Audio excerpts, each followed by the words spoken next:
January, a celebrity barbershop won a $26,827 judgment against Beasley. What the fuck do you mean, $26,000? I've never looked at Malik Beasley and said, damn, that's a fresh fade right there. I need a Google image Malik Beasley. His taper fade is not better than mine. It's not. At best, we're equals. Hey, this nigga IT Jax.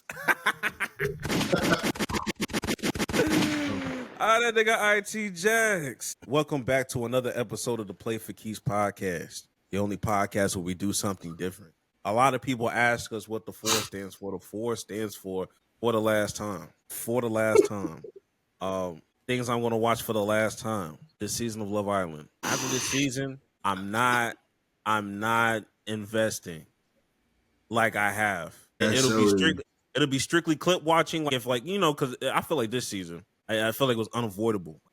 You couldn't hide from it. Like shit gonna be on your feed. That's as far as it got really famous, like really fast. I feel like. Yeah, last year was really. Last year was like the one with like those people, with like Odell brother and stuff. But like it blew. That season just blew it up because I didn't hear about. I never heard of that until last year. Now this year, literally everybody's talking about it. I'm just like, bro, why is this? Please stop. I think the USA version is fairly new because they have like UK versions and all this other stuff. But it's just like the only time I hear about Love Island is when people used to confuse it with Love is Blonde. Don't say no, nigga. There's levels. Nah, let's not do that. Let's not do that. Let's do that. Let's chill. But yeah, this season right here, I'm good. I'm good, man. This right here. I feel like it just don't seem like something. The more I watch it, the more I'm like, bro, this shouldn't be a thing. It's really a disgusting social experiment. Like these people are basically every challenge is having like an orgy with each other. They're kissing everybody. Like there's germs everywhere. They're sleeping in the same rooms. They're eating the same thing. Like they don't. I don't know if they have clocks. They just turn on the lights and wake them up, and then like it's just weird. These niggas are lab rats. Literally, lab rats watching them in damn near real time. Watching them every day, like that's every day. Like an episode comes, that's insane. Like that's not normal. We shouldn't be seeing this much of this many people. Exactly. I'm just and it's gonna go to my hot. It's gonna go to my hot take. It's gonna go to my hot take later on. I thought I was gonna have a sports hot take. Nah. I gotta give the people what they want. But this is the podcast for casuals. If you are a casual, this is the show for you. Road to 2,000 subscribers. Road to 2K. Road to everything else. We posted. Yeah, you posted a lot recently. Yeah, I did some videos, but I haven't done any like YouTube shorts or anything. We damn near close to 1350. That Zion Williamson video kind of is gaining some traction right now. But outside of that, y'all keep doing what y'all doing. And let's go ahead and pay bills. Donations. Here comes the money. Here we go. Money talk. Here comes the money. And for the loyal contributors that do this on a weekly, if not monthly basis, man, we appreciate your contributions. All I hear is this that check came me. I love it when you talk to me. My cat's the scene. I love it when you talk to me. My cat's the scene. This that check. All right, man. Let's not waste any more time, man. We got shit to talk about. All right. Let's go ahead and talk about the things we do not care. Just don't give a fuck about. Diddy. End sentence. That's it. That's it. I don't even want to give some of y'all the energy that y'all deserve. I'm good. Yeah. Y'all know who y'all are. This is not a good day for hip hop. Okay? This is not whatever y'all saying. Didn't even know some of y'all had supporters. Like out loud public supporters. Didn't know that was a thing. I'm sorry. People are stupid, but let's move on to other things we don't care about. We do not care. Let's talk about some more shit that we don't give a fuck about. This would have led most we do not care topics if it wasn't for Diddy Darren Waller, unretiring, and gets traded to the Dolphins. I guess that's all I can say about Darren Waller. I guess I just hope he doesn't. I hope he doesn't rap anymore. He doesn't make any Kelsey Plum diss songs again. Nah. You see, we've set a precedent. Darren Waller is the worst type of nigga right now. Like, he's the worst type of athlete right now. And I say this in the most disrespectful way I can possibly while still trying to be respectful to him as a man. It's the worst type of nigga I want to see. Because if Darren Waller out here unretiring, that don't give me a lot of hope that Aaron Rodgers don't do no dumb shit. Nah, this might be his. Nah. Darren Waller, Aaron Rodgers is 40. Darren Waller maybe is like 32. Doesn't matter. Tom Brady unretired in 44 days. Like, unretiring. Shit, Brett Favre did it. He's not Darren above. Waller's 32. Those are quarterbacks. He's not above this. Those are quarterbacks and they're white men. So I don't believe Aaron Rodgers when he says, "Yeah, this is gonna be my last go round," and I truly mean it. I low-key don't see it. We'll see. We'll see what Aaron. I low-key don't believe him either. Yeah, and on top of that, when it comes to Darren Waller, like, I'm sorry, Jax, he probably gonna drop one more track. He's probably gonna drop at least one more track. It may not be a diss track, but he will drop it. Because he's looking at LiAngelo Ball and asking himself, I ain't fresh? This not, you tell me I can't? No, and it's crazy because they're both ass, but like two different cheeks of it. So it's insane. That's an uneven ass cheek, I will admit. Still ass though. Still ass. Still ass. Definitely uneven. Definitely lopsided. But nonetheless, we do not care. We do not give a fuck. And finally. Wimbledon. Now, I understand if you have been new to the show for the past month, you would just think we just don't respect the sport of tennis the way we throw this bitch and we do not care. But I promise you, we do, and we just want to put it here to acknowledge that shit is in there and that Coco Gauff got bounced in the first round after winning the last shit like literally like a couple weeks ago. Yeah, it was like 2 weeks ago. Yeah, literally, hey, rest up. The U.S. Open starts last week of August, early September. Lock in. This is your time to rest. Like we good. I didn't realize these tournaments kind of like we're so close to each other. I didn't realize how close these tournaments were. But you know, outside of that, I'm gonna be honest with you, haven't really been tapped into tennis like I normally am. I normally tap in during U.S. Open. Not by choice. If you know, you know. But low key though, like all these tennis things happening in such rapid succession, like realizing that, like hearing you say, it makes it more impressive what Serena used to be doing. Oh my god, yeah, and then she be killing it. And then you'd be finding out like 6 months later, oh she just gave birth. Oh, so she was pregnant when she was winning these bitches. Oh my god, that's a. I'm saying, yo, how many? She got 1 or 2 kids now. I don't know. I know it's at least 1. It might be 2. Shit, as a retired woman, it might be more than that. Damn, bro. Shout out to that goat. For real. But anywho, let's go ahead and get into NFL topic. Emphasis on topic. This is not plural.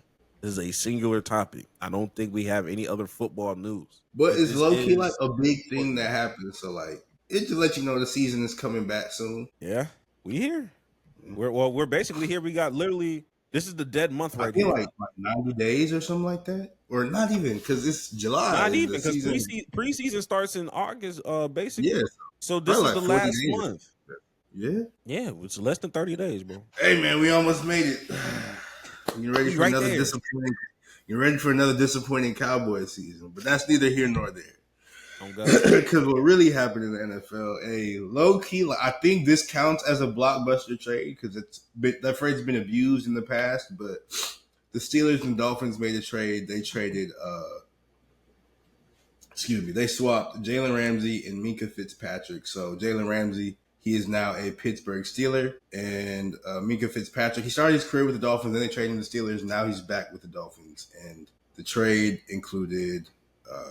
The Steelers, so they got Jalen Ramsey, tight end Jonnu Smith, and a 7th round pick, while the Dolphins got Minkah Fitzpatrick and a 5th round pick next season. I think that's like a solid-ish trade, I guess. Like, Jalen Ramsey is older, but the Steelers did need like that secondary help because I know they have Joey Porter Jr. and I know he has problems with penalties and stuff. They got Jonnu Smith, who's a solid tight end, and then the Dolphins got Minka Fitzpatrick, who's still one of the best safeties in the league, although he does get hurt a lot. I guess I'm cool with it. I don't really know how much this moves the needle. I still don't think the Steelers are going to be that good for real because Aaron Rodgers and old. But then again, they got Mike Tomlin, so I think they're going to get that 9 wins and flame out in the playoffs like always. And then the Dolphins are the Dolphins. I don't really expect them to be nothing for real. So I don't know how I feel about it. How do you feel? You think this does anything for the league? For the league? Nigga, if I'm the league, I'm sleep, boy. I'm sleep as fuck. I'm not gonna lie to you. It's one of those things where I look at this and I was like, I mean, it's cool, but defense was never your real issue. So it's like, okay, like you get Jalen Ramsey. I mean, did you do all of this just for Jonnu? Like, because you really didn't need any. Your defense was fine, and you drafted decent for defense anyway. Like you had the Steelers always do. Everything is offense. Yeah, like it was offense that was always the issue. So no, this don't move the needle, and nothing's gonna really move the needle until Aaron Rodgers is up out of there. But I do agree with you. They're probably gonna win 9 games just because we have Mike. Well, let me not do we. I don't want to confuse people. I'm not a fan, but but I think Mike Tomlin's going to will his way to another 9-win season.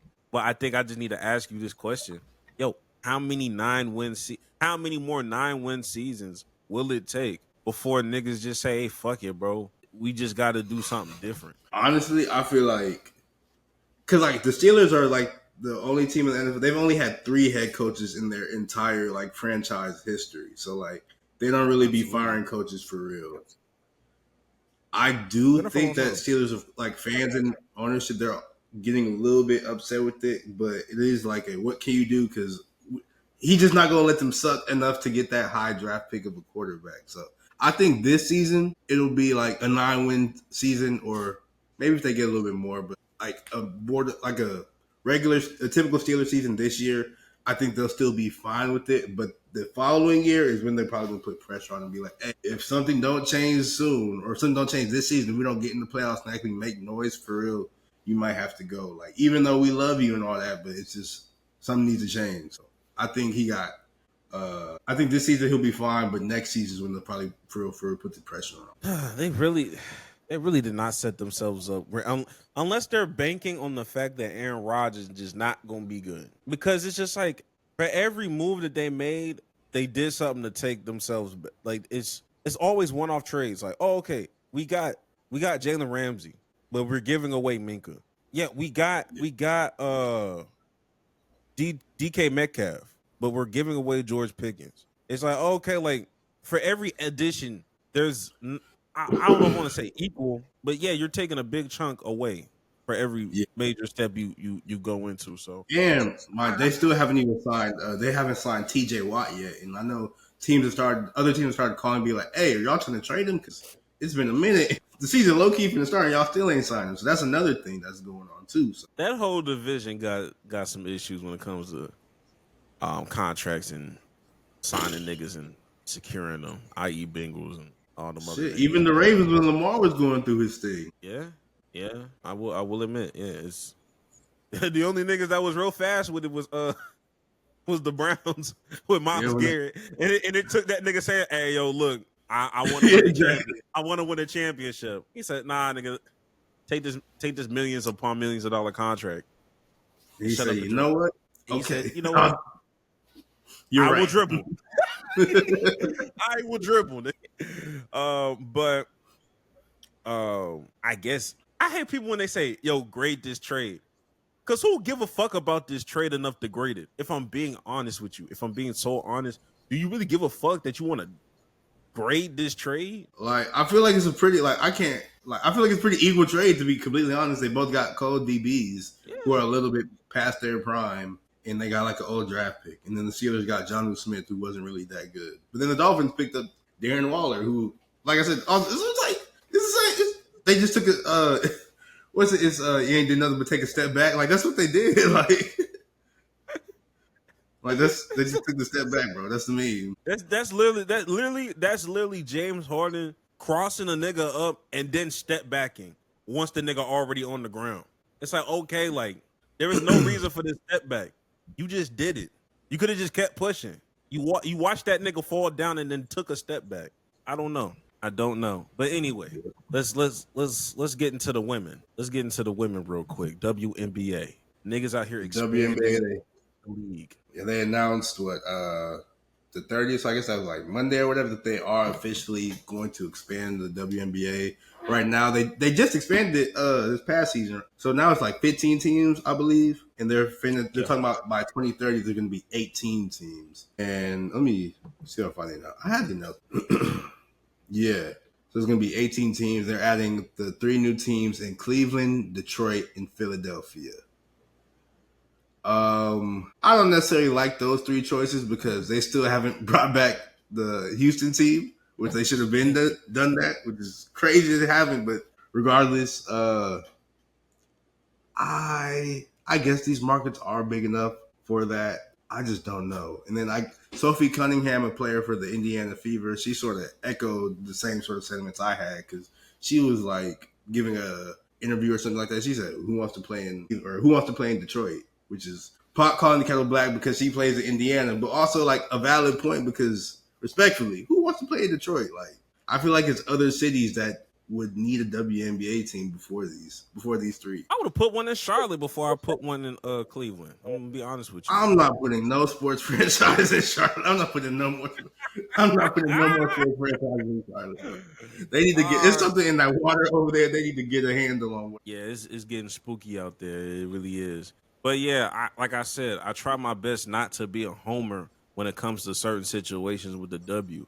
But my God, there's no reason why the Houston Comets is not a thing. I just don't understand. To be frank, there was no reason for that shit to even fold or like to even not be the.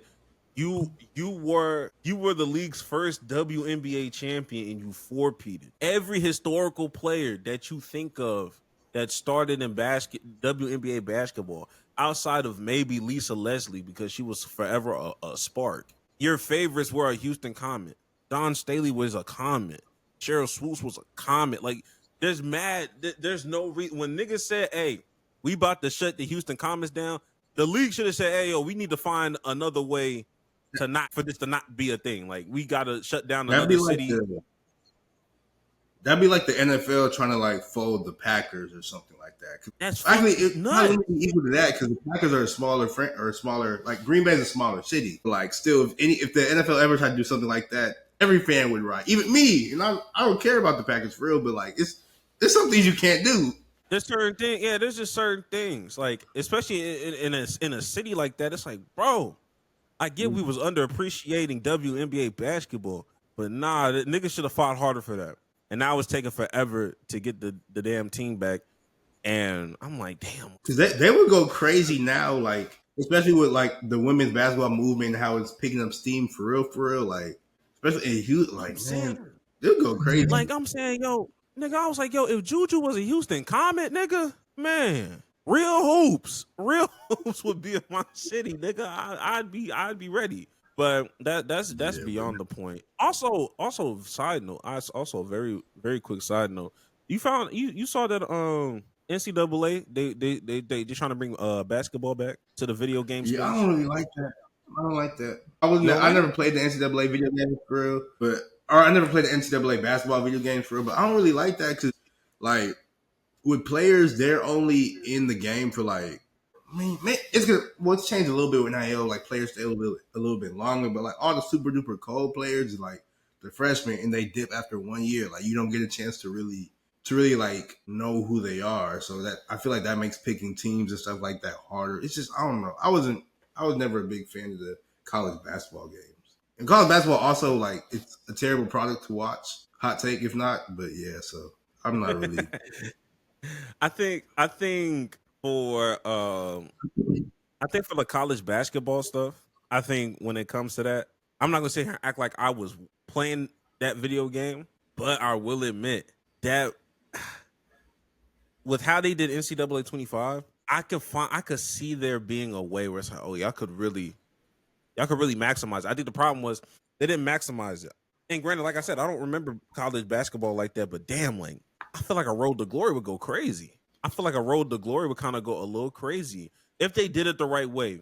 And I know some but like NCAA 20, they didn't even do Road to Glory for real. So yes, they did. No, like the OG Road to Glory, you started in high school. Yeah, okay. The OG, like, okay. you don't got that no more. For sure, but it's like damn, like even that, or I do fuck with the component of you gonna put the women in there too. Women look. Oh, they're in there. Women's college basketball is in the game too, or no? No, I'm assuming like they're gonna put like that's money now. Like that's real revenue now. Like niggas is checking for women now, especially Juju in a video game, nigga.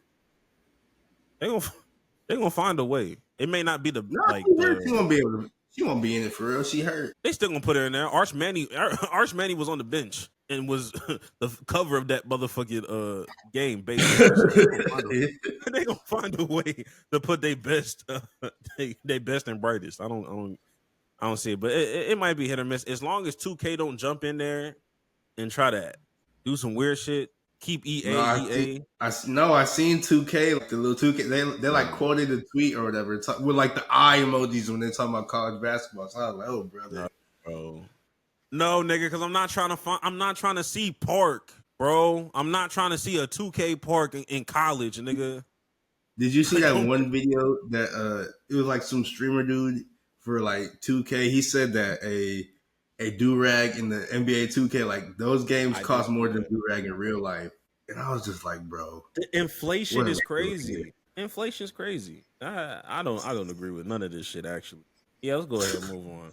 Let's go ahead and move the fuck on. One more thing to talk about with the WNBA. I will say, niggas don't be, when it comes to expansion teams in the W, them niggas don't be struggling off rip. The Valkyries is cooking, bro. The Valkyries all right. I think them niggas damn near 500 team, or at least close to it. Shout out to Kate. I think they might be over it. I could be wrong. They might be over it. But yeah, regardless, they not struggling. They hooping for real. So hey, like you're not gonna be in straight purgatory when you get your expansion team. Like you can get in there and be like, oh okay, like this you can go to a game and not fear of getting blown out. And I'm like, damn, this is a good investment. But I understand. They know that the Midwest is gonna bring out. You can count on the Midwest fans to go do something, like go to a women's basketball game, because they'll just go to anything. And shout out to San Francisco. Them niggas be kind of packing them bitches out now. So because they got real fans and like they don't gotta pay them crazy Warriors prices. So they're like, hey, we want to see them hoop. And they good. Fuck it. Why not? Why the fuck not? But yeah, I know. Oh, and then the Commissioner Cup winner. Oh yeah, the Indiana Fever. Congratulations, they won the WNBA Commissioner's Cup. Cool, I guess. So moving on. It is, Greg, it is officially official. Ace Bailey has been taken into custody, or rather he's made his way to Utah. He's a member of the Utah Jazz now. Finally, he did not want to go at first, but they finally got him. Yeah, man. I was so, first of all, this is a crazy picture. This is such a crazy picture. They look like they didn't caught a bass. They didn't caught a big ass fish. This nigga was on the run for like a long ass time, so they low-key did. And on top of that, I was pissed that nigga was still in New Orleans. I was so pissed. I'm like, damn, like all this running around. Why are you still in the city, my guy? Why are you still? They still ain't caught the last. I'm not. There's one more they haven't caught. I'm not going. I think he's dead. You think he's dead? I do think he's dead. Yes, bro. Because they still haven't caught him. Niggas was saying he was the mastermind of it all. Like niggas be like saying like, yo, he really the one that. I thought this dude was the mastermind because he was making videos and stuff like taunting the police. So I thought he was the mastermind. Crazy. I don't think he's dead, but I also don't believe. Regardless, wherever he's at, whether he was dead or alive, he's not in Louisiana. I know he's not in Louisiana. He can't be. If he's alive, he's not in Louisiana. If he's alive, he might not be in the United States. He might not be in the U.S. But in my mind, that's why I was so confused about him. I was like, how the fuck were you still in the city? He can't go anywhere.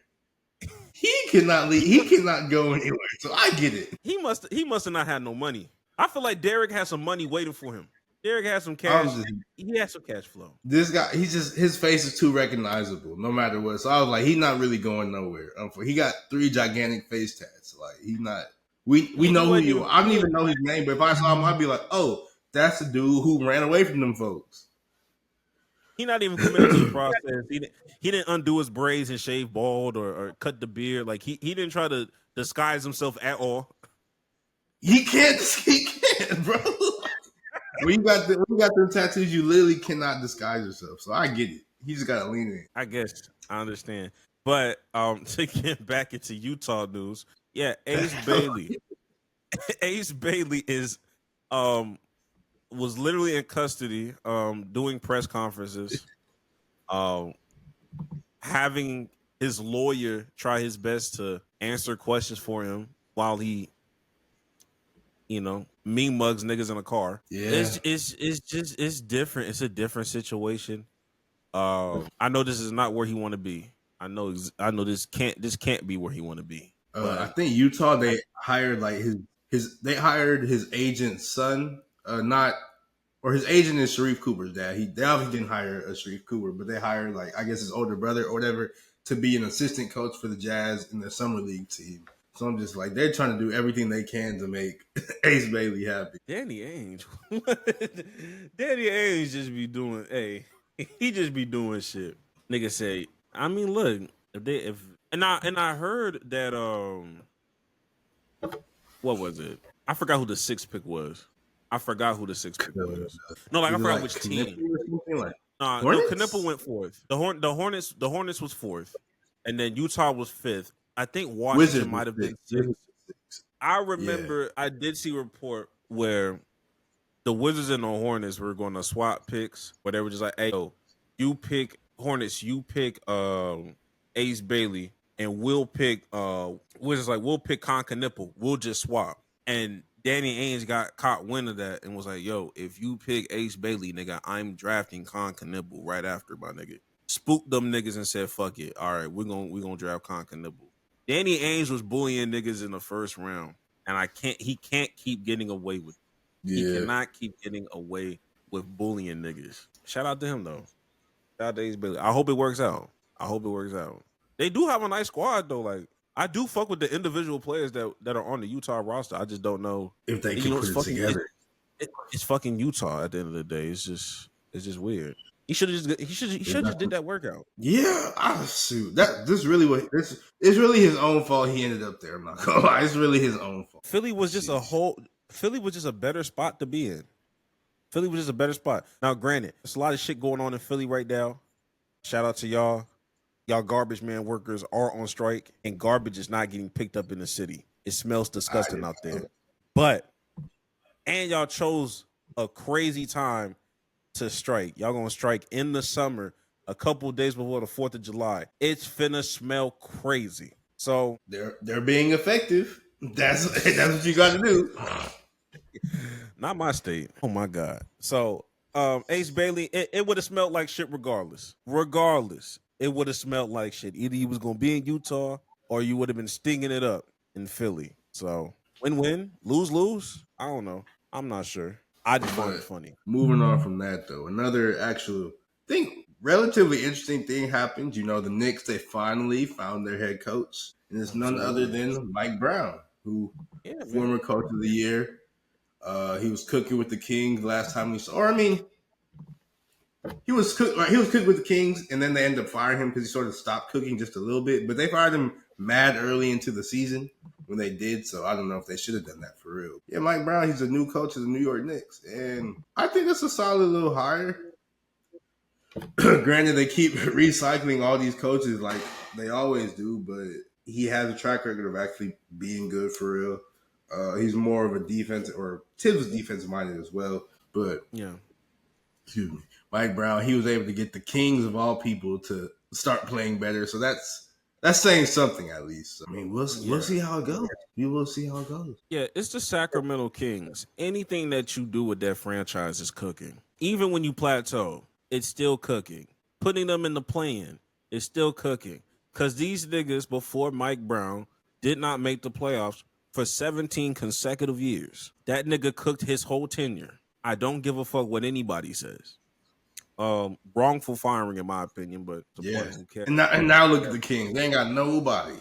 No, you know, they got Zach LaVine and DeMar DeRozan. Oh, and Jonas Valanciunas. Nah, Valanciunas with the Nuggets now. Oh, y'all got him. You thinking of Sabonis? You thinking of Sabonis? Yeah, they still got Sabonis on that squad. Yeah, him too. But the Kings ain't got no guards. No, like the Kings just going king. Which for a team name as good, like the team name is a King. That's a good team name. They got great colors. They just suck. It's terrible, honestly. Very bad, very bad. And then on the New York Knicks side, hey yo, look, y'all finally have a coach. This is a Tom Thibodeau. This is a Tom Thibodeau variant to me, in my opinion. There's nothing crazy different between one. They're both defensive minded people. Mike Brown gonna play his bench players. Yeah, he's gonna trust. He'll trust his bench a little bit more. I'll give him that. But he's an animated coach. He's gonna demand stuff on defense. He's gonna be animated. I don't even know if they came from the same tree, but no, he didn't. Because Mike Brown's a pop disciple, and Tom Thibodeau is not. So they're not from the same tree. But I think it's a good move for what's to happen next year. This upcoming season, the East is wide the fuck open. It's the widest it's ever been, and nobody's questioning who has the most talent on their roster right now. It's clearly New York. New York has the most quote unquote talent on paper, than anybody else in the East that's not injured or is injured or whatever the fuck. So if you can't get it done, I was just saying, like, the only other team, like, talent-wise, I could match up with, or, like, that could, like, go, like, talent for talent or whatever with the Knicks is the 76ers, but the 76ers are perpetually injured. So, like, the Knicks really might be the best team in the East next season, which is very surprising to say. Yeah, like, if you can't make it to the finals this upcoming season, this is not happening. This is not happening. Unless everybody gets hurt, but then even then, like it's just not happening. If you can't get this year of all years, it's not going. This is a great unless you get like the second coming of Michael Jordan. That'd be the only way. Yeah, and even that nigga's injured. That nigga tore his Achilles. Your biggest threat, your biggest threat has torn his Achilles. So y'all not lock in, for lack of a better term. Just lock in. Good hire though. Good hire. I'm not mad at it. But well, that's well and cool and all that. But NBA free agency that has started, and free agency has gone very crazy. We talked about it a little bit last episode because a lot of deals have happened, and still more and more deals have came. The biggest, I guess, deal, I guess you call it, or not even deal, but the biggest move that happened though is Damian Lillard was by the Milwaukee Bucks. And that's something that Damian Lillard waved are like three words I never thought I'd see together in general because it's just Damian Lillard. You don't normally wave a player of that caliber, but he tore his Achilles in the playoffs, and they're just like, you know what? We're good. And hey, I'm surprised, but there's a report, not even a report, but Chris Haynes, who's real good. He's an NBA insider, real good friends with Dame. He had a little bit of insight to say like why the decision. I feel like high key, if I'm Dame, one, I'd be happy that my contract I was waived. So like when you get waived, they still have to pay you. They're just paying him. I think they said they're gonna waive him and stretch that contract over 5 years. I think he had like 113 remaining, so he's getting that over the next like 5 years. It's about $22.5 million every year for the next 5 years. Yeah, so he just straight getting that, which is cool. But like, if I'm Dame and I wanted to rehab with my kids, and they was like, no, I would also be like, hey, what the fuck? And I'd be glad in this situation. I want to go back home. I am technically back home, and now I can sort of choose where I want to go without worrying about money or whatever. Because I'm finna get that 113 no matter what. So it's sort of like a blessing in disguise type deal with Dame. It's just crazy to hear like, oh, Dame Lillard waived. Like, what the fuck? Yeah, I saw this and it's just like, damn, like it. When I saw the Dame Lillard shit, it's like, damn, you got divorced, you moved to a weak ass city in Milwaukee, and you popped the Achilles. In the midst of you trying to, compete for a championship. It just goes back to that Kobe conversation we had last week, bro. Like, just because you throw somebody that can do 30 a game, that don't mean it happens. Like, just because we throw T-Mac next to Shaq, that don't mean you finna be a 3-time champion, my nigga. Sometimes the allure, like sometimes the hypothetical version of you is so much better than reality.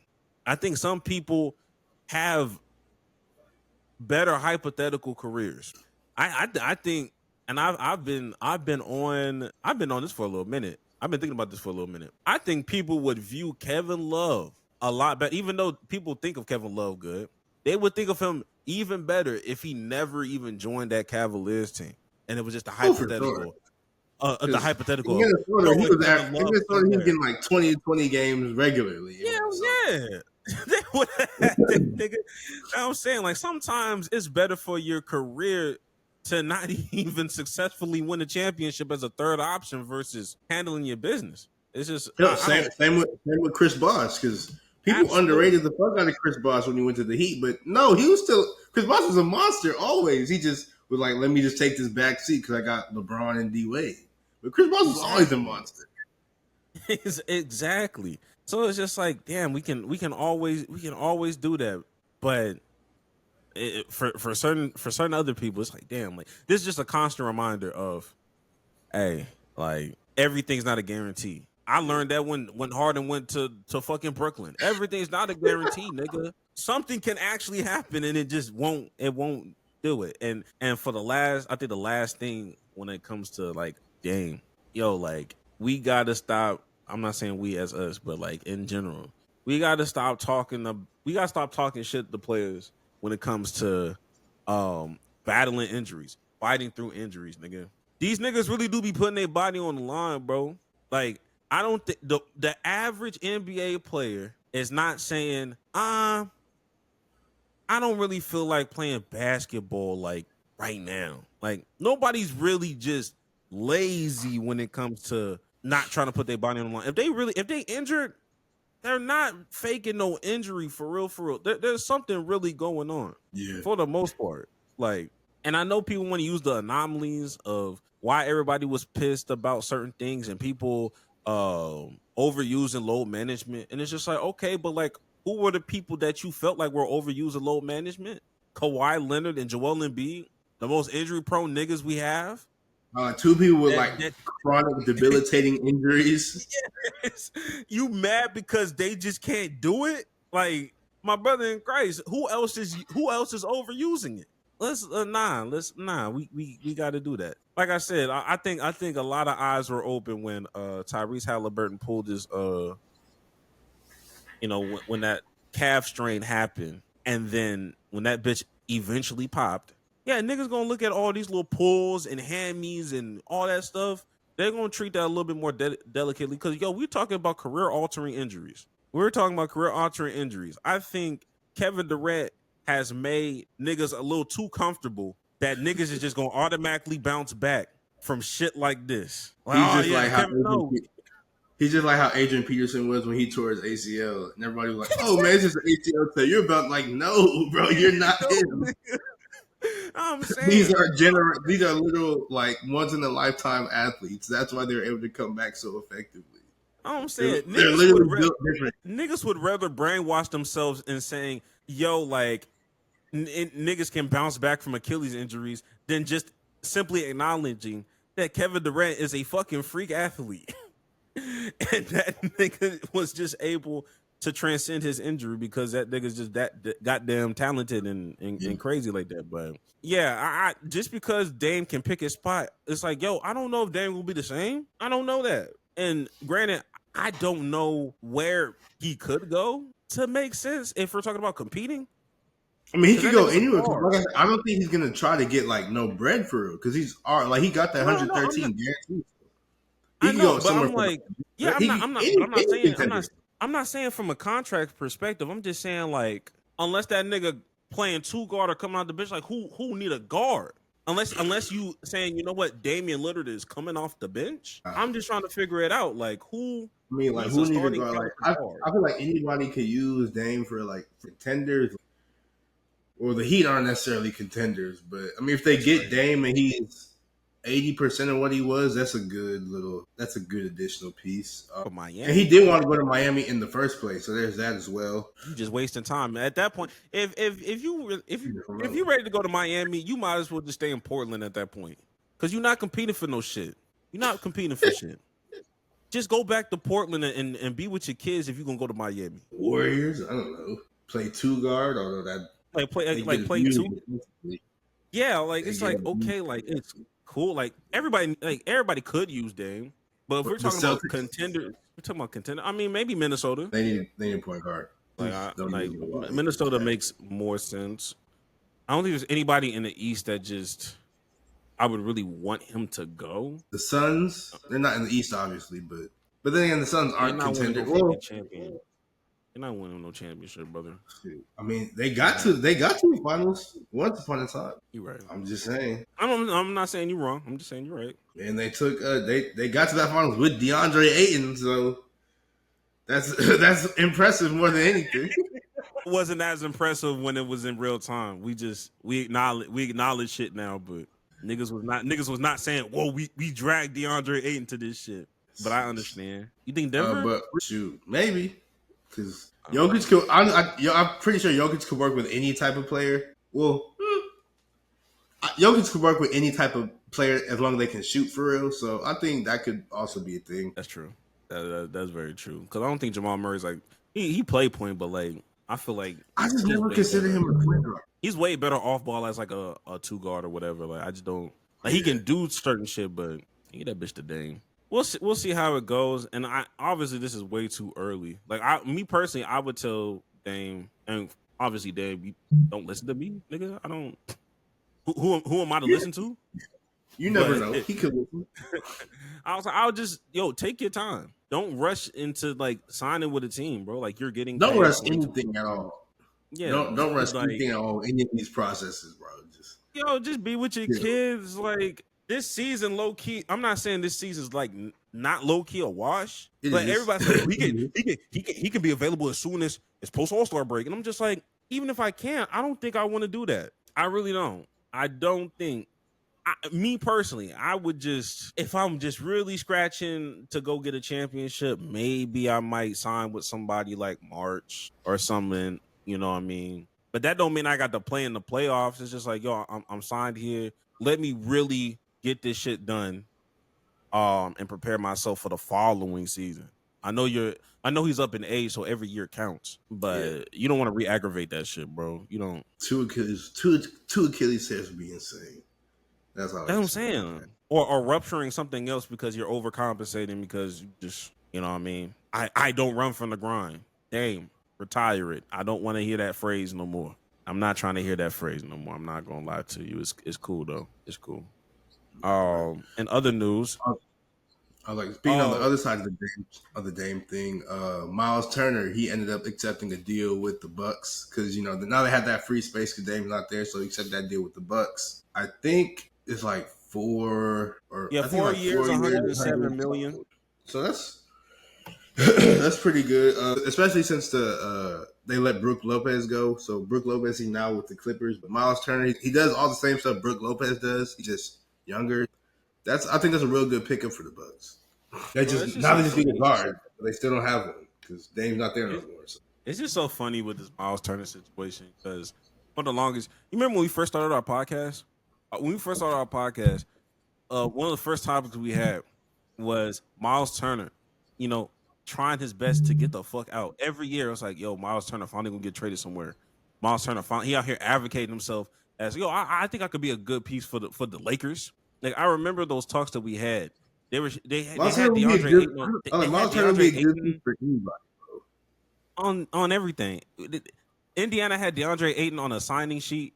Like they had that nigga ready, and then the Suns matched they offer, and that's been the downfall of DeAndre Ayton ever since. That nigga cussed out Monty Williams, and he has not been the same player ever since. I don't know what happened. I don't know what's going on. We'll talk about him later. But now you go to the finals, and when you think, okay, like, yo, Miles Turner, like, okay, yeah, he's locked in with Indiana. This is when this nigga leaves. I saw a report. He said, I think the report was that Miles Turner reportedly wanted the Pacers to pay him more than the contract Naz Reid received from the Timberwolves. But no one saw the Bucks creating salary cap space to sign Turner. And once they did, they could outbid Indiana. Minnesota signing center Naz Reid for 5 years, $125 million. Last week was already made it complicated for the Pacers. Miles Turner negotiations. Turner, a starter on a finals team, justifiably had reasons to believe he was worth more than the $25 million annual for Naz Reid, the backup big man from Minnesota. So it was really just contract negotiation, and I think nobody really saw the Bucks wave and Dame. So that I think Indiana thought they had a little bit more time and had that nigga thinking on his toes. And I think the fact that Tyrese Halliburton wasn't going to be ready for this upcoming season made it a lot easier to be like, all right, we'll figure it out. We'll find something else. I guess the Pacers know they're not doing nothing this season. So. Man, the Bucks have the most dead cap money ever, bro. Like, these niggas are still paying 3 head coaches. Yeah, like that ownership group, like I know he wants. I don't know who that GM is. I know he wants to fire him. That nigga got buddy, bro. Whoever that is. Now, granted, this is the final year of Mike Budenholzer's salary. I think they paid that nigga in July, so he's officially going to be off the books. But you still have Adrian Griffin, and then when they fire Doc Rivers, because it's gonna happen, he's gonna be back. He's gonna be on that again. So you still paying Adrian Griffin off until the 2027 season, and then you have Doc Rivers, with that I forgot how many years extension that was, 4 or 5 years. And as soon as you got off of Bud, you said, you know what? We gonna put Dame on dead cap money, nigga. 22.5 for the next 5 years. These niggas just be paying niggas. It's like, unlimited cash flow, infinity money, one might add, you know. But damn, I've never seen no shit like this. It's crazy. It is. That's all. This is crazy. It's crazy. It's crazy. All this for teams that are not gonna win the chip, bro. All this for like the 6th seed in the Eastern Conference. Like, hell no. But another move that happened though is the Lakers. They signed the off-mentioned DeAndre Ayton. I guess ? DeAndre Ayton, he was waived by the Trailblazers, or not waived, he was bought out by the Trailblazers, which means they really wanted you off the roster. But hey, they did that. The Lakers have been needing a center for a very long time. They get the number 1 overall pick from the 2018 draft, which Luka was the number 3 pick. Ayton was the number 1 pick. Trae Young was also in that draft too. He was an 18? He was, because he got traded with. Okay, I remember that. Marvin Bagley was in that draft too. 2018, there was some niggas in that draft. I will admit, there were some niggas in that draft. But Lakers and Ayton, I don't like the Lakers need a center. The fit, if DeAndre Ayton locks in, the fit will be amazing. But that's the biggest question around DeAndre Ayton is if he can lock in, if he has that capability. So I don't really know how it's gonna work out with them. I think JJ Redick might kill him. We'll see. As well. Or LeBron. Him and LeBron might kill him. Or him, LeBron, and Luka they all might kill him. So I don't know. Like if he locks in, it'll be a great fit. I just don't know if he can lock. So they drafted, man. This is what to expect, my nigga. He's half court. Why is he? I don't like the motion that this nigga using. He's getting close. I'm so cool off this, bro. Niggas out here, I know how they be doing DeAndre Ayton. And is it fair? Absolutely. Everything that they talk about DeAndre Ayton, niggas have given him passes after passes after passes when it came to Phoenix. He has he was the number 1 pick he has all the talent in the world. There's no reason he shouldn't be a top 5 center in the NBA. But he's not. Nigga, I was fighting tooth and nail with this nigga. This nigga was in Carl Anthony Towns conversations just 2-3 years ago, and I was fighting for my life on who was the better big. The fall off is crazy. The fall off is truly insane. That's why I think there's some voodoo happening. Whenever you start disrespecting Monty Williams as a player, there's just something that happens. Because how do you fall off this bad? And they're talking about some fuss. They be talking about the shit he was doing in Portland. My What you brother in mean? Christ. And it's just like, when once you leave an organization, the organization just start leaking out their dirty laundry of like he just would show up late to stuff and get pissed off when he get benched. My brother in Christ, you're not good. I don't know why you frustrated when you getting benched. Just be better. Cause you didn't get, there's no career altering injury from you. Like he's not good, but he's not good, but he has no reason to not be good. He has he can do it all. He just does not for whatever reason. I don't know how old is this nigga? He's 26. He's the same age as Lucas, so yeah, he's not old. 26. But he's past that age, so he is what he is now. He is what he is, but that can still be, you can still be impactful to a team. It's just, if I'm the Lakers, I'm looking at it like this. You basically got Mark Williams without having to give up Dalton Connect.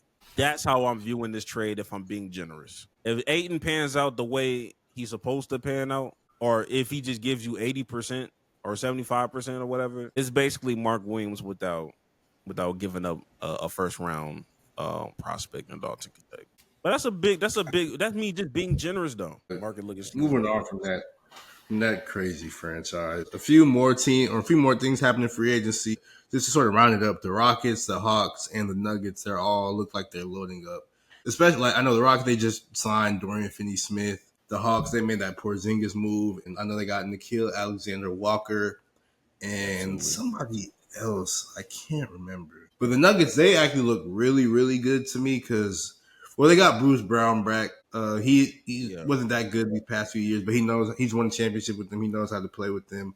They got off the Michael Porter Jr. contract because they traded him to the Nets, and they got Cam Johnson in return, who is better than Michael Porter Jr. Like, he can do all the stuff Michael Porter Jr. can, and he's also healthy, so he's better than him. I know they got Tim Hardaway Jr. as well. Like, Nuggets look like they're, and they got who they get? Oh yeah, they got Valanciunas, so he can be the backup big. Like, the Nuggets look like a team that's going to be very good next season. Like, I think that window, everybody was saying, oh, the window might be closed for them. They sort of opened it back up with this offseason, I feel like, if everybody stays healthy. Absolutely. I don't disagree with that. I think Atlanta did some great moves. They got off of Clint Capella. The Rockets are hilarious for bringing that nigga back. I don't know why they did that, but I understand that knowing what I know about them niggas, it's like, okay, like, we gonna have this nigga in our back pocket just in case there's a trade that we really want to do in season, and that's a good salary dump to kind of add to that shit. But I like the way that Atlanta moved. I think Atlanta really looked at the landscape and said, fuck it. Like, the East is wide. It's not going to get this more wide open than what it is right now. And Atlanta got to take that step now. You got to do it because Ricochet is good enough. You have Trae Young. I really wanted the Rockets to go get Nickeil Alexander-Walker before we ended up getting Dorian Finney. I'm not mad at Dorian Finney, but I kind of lean more towards Nickeil. That's a good pickup. You have Porzingis. Hopefully he recovers with whatever's going on. Whatever's going on internally with that brother, I really do hope he gets healed. But if everything else lines up the way it needs to line up, well, this could be a fifth or sixth seed. This could be a fifth. I think higher than that because they got Trae Young, Ricochet, Porzingis, they got Jalen Johnson, they got Dyson Daniels. Like, yeah, I understand. I don't want to put too much. I don't want to put too much pressure on this this notorious play-in team, this Atlanta Invitational last team. I don't want to put too much on them, but like I said, if they're not at least the fifth or sixth seed, that's fucking crazy for what's going on the East. That's already considered a weak conference. And then Denver going crazy. The Rockets, even when they loading up, they still doing some insane shit. They trying to conduct a 7-team. They're thinking about doing a 7-team deal a 7-team deal. They're thinking like they're in conversations right now with the Phoenix Suns to expand that Kevin Durant trade to involve 7 different teams, a league record 7 different teams. I'm like, oh, y'all niggas just bored. Yeah. Niggas just bored. Niggas just bored and said, fuck it, why not? I'm not surprised if the Rockets called to see where Damian Lillard's head is at and seeing if you want to assign a vet man. Like that's the type of team that's like, fuck you, hey, you want to try to win the chip? Fuck it, we got bodies now. So this has been a great offseason for niggas that nowhere really near go for it. It's no way. The official start date for shit is July 6th. Nothing can be finalized until July 6th when it comes to these players and contracts. That's why with the Kevin Durant thing, they can still negotiate and expand this shit because it's still not even official yet. It's still not even official yet. And finally, one of my favorite signings happened in Detroit. Duncan Robinson got signed for $48 million.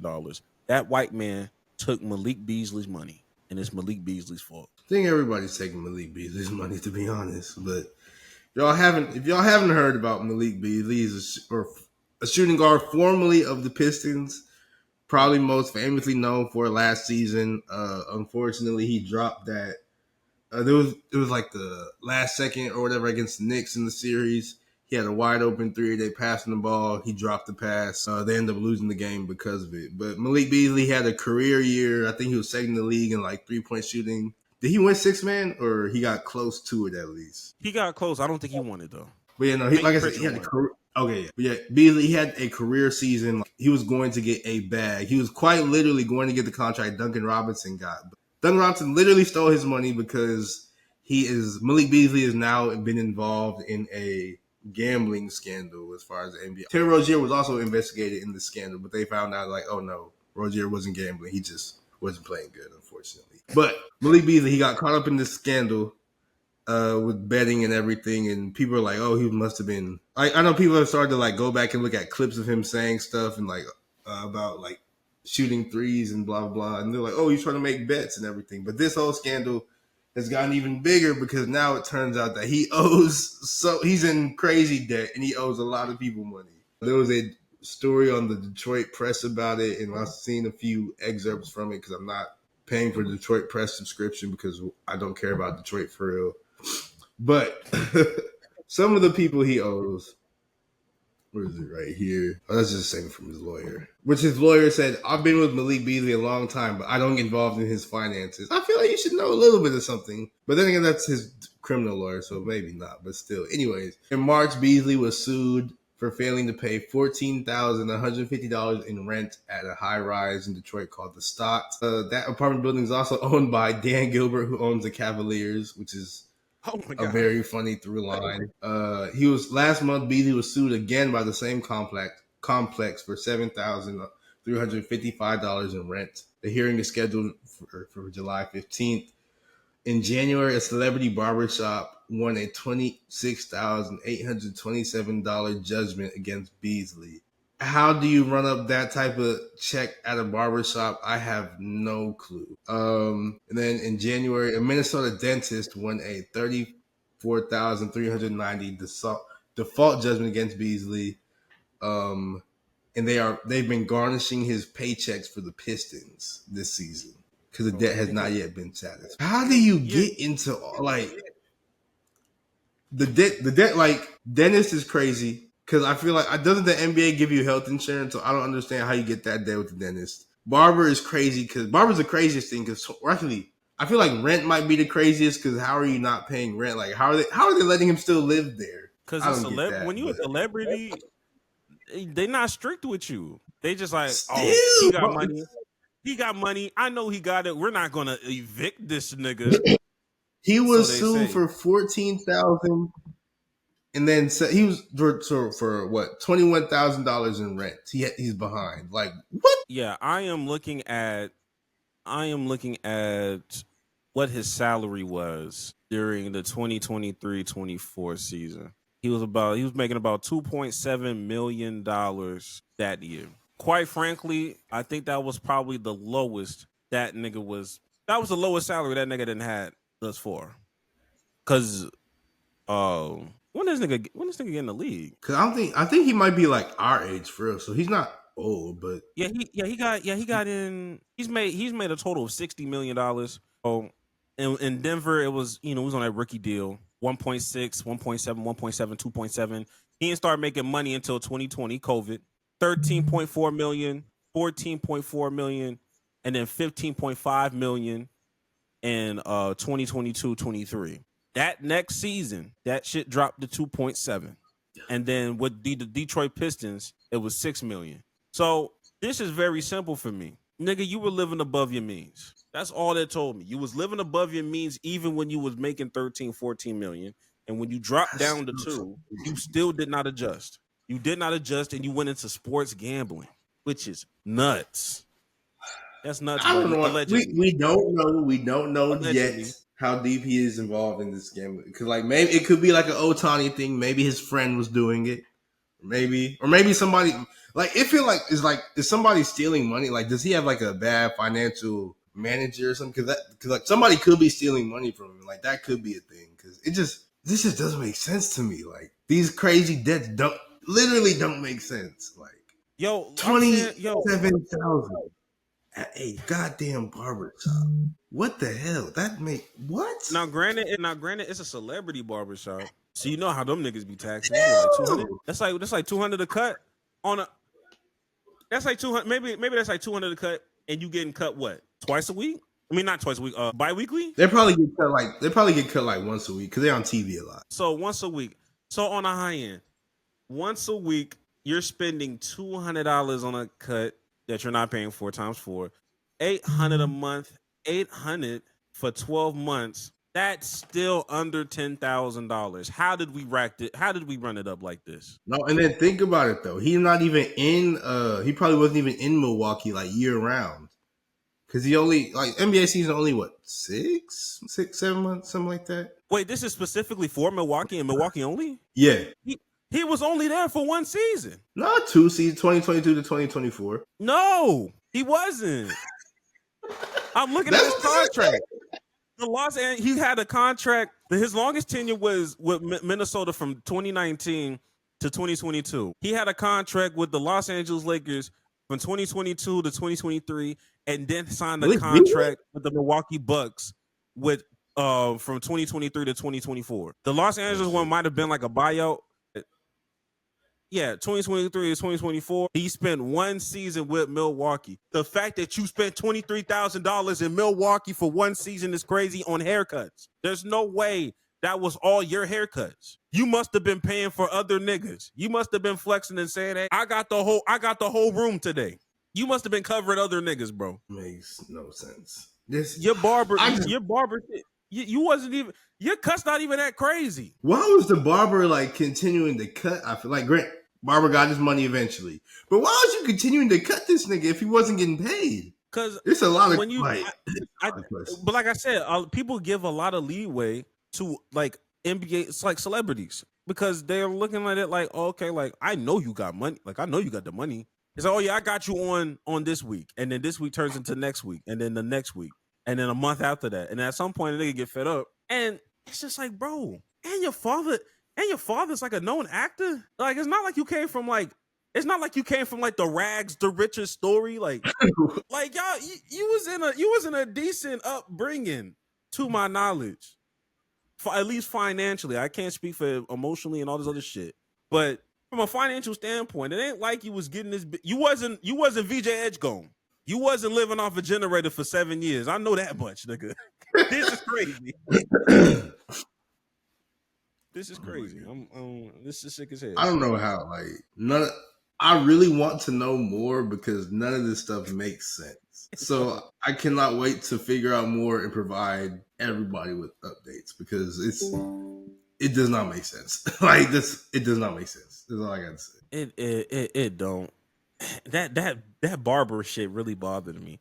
Cause I read it over. What the fuck do you mean 26,000? I've never looked at Malik Beasley and said, "Damn, that's a fresh fade right there."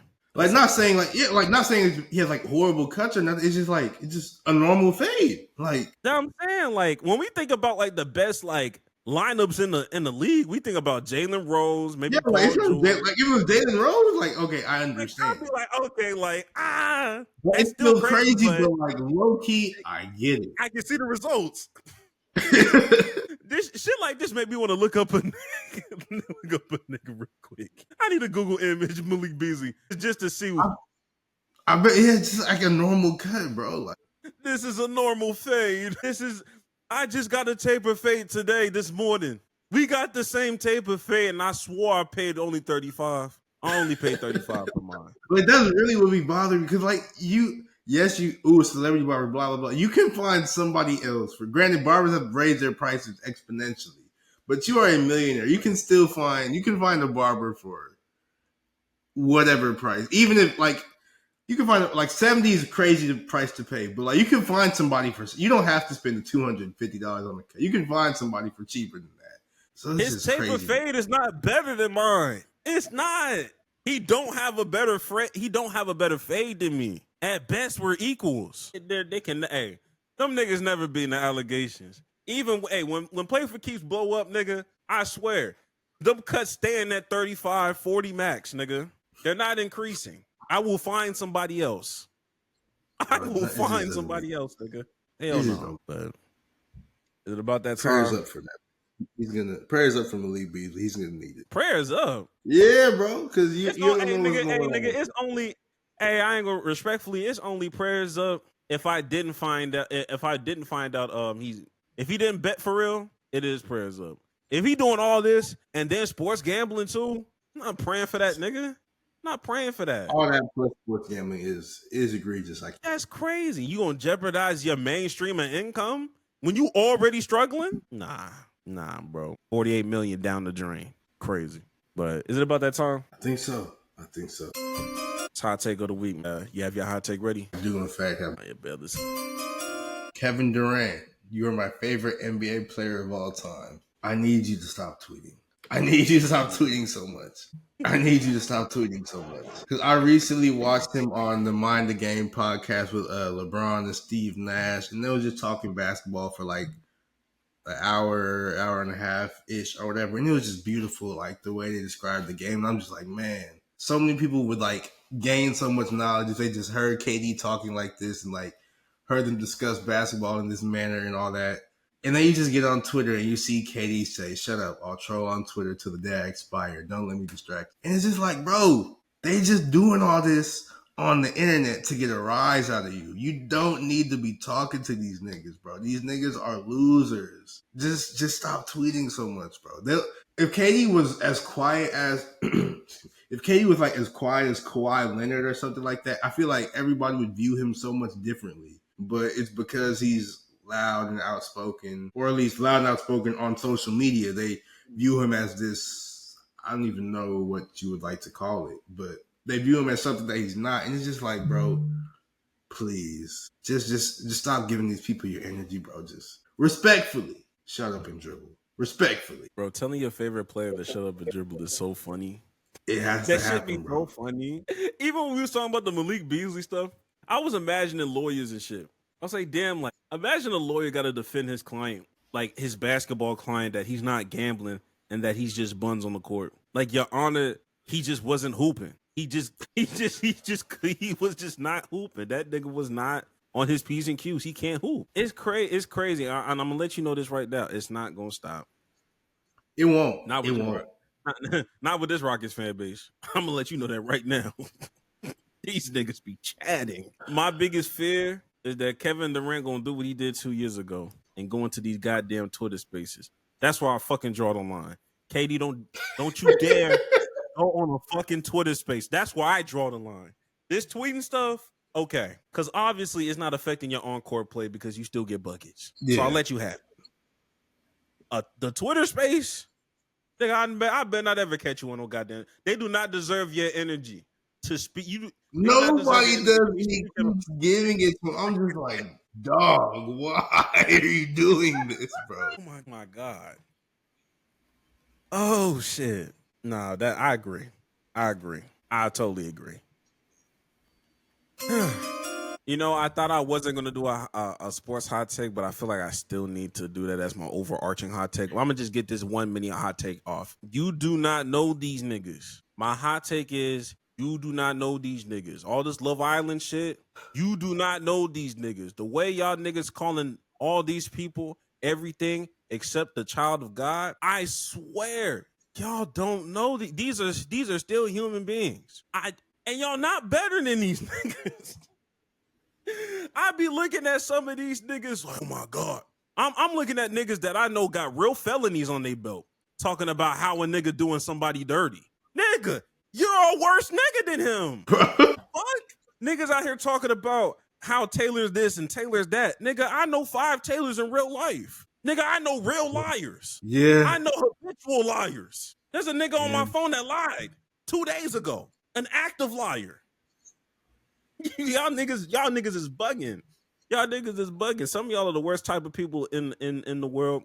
That's why it doesn't faze me. But at the end of the day, I want niggas to understand this is just a show and this is just for entertainment. This is a bad show and this is bad entertainment, but it's a show and an entertainment nonetheless. When I say touch grass, I really do mean touch grass, nigga. Y'all are bugging. Now that I got that shit out the way, let's get the real hot take out. Now, the real hot take is I kind of side because it is about Kevin Durant, kind of, sort of. So I was like, damn, that nigga did bring up Kevin Durant. But I still had to get this hot take out. Kevin Durant is not the reason why Kevin Durant is not the reason, or he's not the main reason why we have a new CBA. I need niggas to stop this narrative of, oh my God, we got this new CBA because Kevin Durant joined the fucking Warriors and niggas got above themselves and didn't treat this shit like an anomaly, and now CJ McCollum to fuck this bullshit up. First of all y'all niggas was like, all y'all niggas was acting like CJ McCollum back in 2016, 2017. I ain't forget. Stop acting like niggas was super happy when that nigga went to the Golden State Warriors, nigga. Stop playing. I saw niggas light jerseys on fire. So all of a sudden this is an anomaly. The real culprit in all of this is Boogie Cousins. The real culprit in all of this is DeMarcus Cousins. That is my hot take. We have a new CBA deal because of DeMarcus Cousins, not Kevin Durant. If it was just Kevin Durant, if Kevin Durant just went to Golden State and said, you know what, fuck it, niggas would have complained for like 2 years, 3 years. But ultimately, all we would do was just bitch, moan, and complain. It wasn't until them niggas got 2 back-to-back championships, went to a Game 7 with the Rockets, gave niggas false hope that, damn, maybe if Chris Paul got an injury, who knows? But even if it was right or wrong or indifferent, you had delusional niggas saying, you know what? Okay, them niggas do look a little human. And in the offseason, you decide to assign DeMarcus Cousins to a vet minimum to an already stacked team. That's when niggas said, hey, ref, do something. That's when niggas started getting off their ass and saying, you know what? Fuck it. Because niggas got to understand, DeMarcus Cousins was still considered a top 5 big man in the league when he got his I don't know if it was ACL or Achilles, one of those major injuries. So yes, we didn't know that. Like we said, we weren't privy to how DeMarcus Cousins was going to bounce back, but he was still considered. We didn't know. We didn't know it was over for him. We didn't know it was over when he signed him. Nigga, when I tell you, niggas forgot the impact of how niggas was reacting when DeMarcus Cousins became a third splash brother to the Golden State Warriors. Niggas don't talk about it as much because all them niggas ended up damn near dying towards the end of that finals run, and Toronto won that goddamn championship. But it went from niggas complaining about KD to saying, hey, yo, somebody got to do something because they can't. This is too much greed. This is the greed they talk about in the Bible. I don't think niggas started putting plan to action. It was. I truly believe niggas didn't start putting plan to action until DeMarcus Cousins signed there. And he was cocky with it too. He was cocky with that shit too. That's why we have a new CBA. That's when CJ McCollum said, fuck it, we got to do something. That's when all of that shit happened. And I stand on that. Y'all give Kevin Durant way too much credit for that CBA deal being what it is. And on top of that, I'm not mad at the CBA deal. I'm not mad at this fucking second apron thing. It allows front offices to do the goddamn job. Go front office, nigga. Go GM, nigga. It ain't stopping real niggas from doing shit. It ain't stop OKC from winning the championship. It ain't stop Boston from winning the championship. Now all of a sudden niggas love dynasties now. Now all of a sudden niggas want super teams. No, I know who you are. I know how outside was feeling when the Cavaliers and the Golden State Warriors was in the finals for the 4th consecutive year. Y'all was tired of that shit. I'm not here for it. DeMarcus Cousins needs to be more at the forefront when we talk about these CBA deals, because that nigga shook up a lot of shit. We was out here seeing real niggas getting interviewed in real time talking about, how do you feel about DeMarcus Cousins being a Golden State Warrior? And NBA players saying, who? What the fuck you talking about? Niggas was baffled. So that's my hot take.